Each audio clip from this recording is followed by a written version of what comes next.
All right, we've got another quick one here for you. Let's get right into it here this evening. I'm going to show you guys how to get SMLK timing lines right down to only large and king. Some of you guys have been asking about how to get those going where you only show large and king timings. Again, for SMLK, typically for our training, you're going to have small, medium, large, king size so that you know if a setup lands on an S line, well, it's probably going to be maybe a scalp. Medium, you might be going for target 1.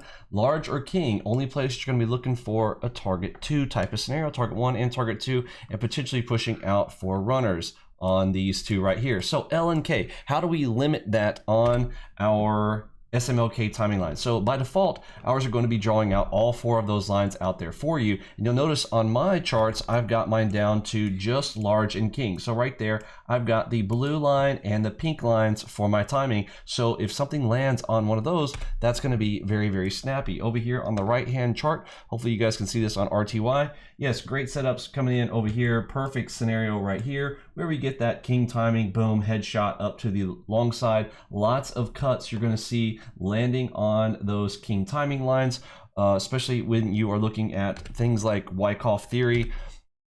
Sorry about that. Let's go here. So a lot of these are going to be turning at those points. So sometimes you want to get some of the other lines out of the way. So how do we get it to just these 2 lines on each one? I'm going to show you how to do that right now. So this is actually one of our drawing tools. So go over here into our drawing and I'm going to select the Fibonacci time extensions right here. Also the shortcut by default, if you have not changed your hotkeys, it's going to be F10. So you can press F10 to draw with this tool. Is the first thing you're going to need to do to change this setting. I'm going to go in here and press F10 and go ahead and draw the line. Now you'll notice that there's going to be an invisible drawing. See those 3 little dots right there that are kind of wiggling around?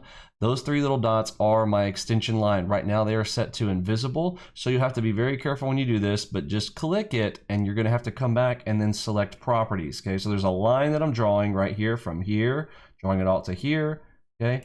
And then right here, there is an invisible line right here that you need to, know that it's there. And I'm gonna come right here and I'm gonna right click it and I'm gonna select properties on it if I can do it. Let's draw another one here. Boom, and then right here, right click, and I'm going to select on properties. Okay. Now inside the properties of this window right here, you'll see we've got it set to 4 price levels out of the box with the colors that are going to be red and green and blue and pink. So let's get rid of the red and blue. So the very first 2 there on your red and your green, we want to remove those. So right here, I simply uncheck visible, okay? So if I want to put them back, I select right there, just so you kind of see what they look like.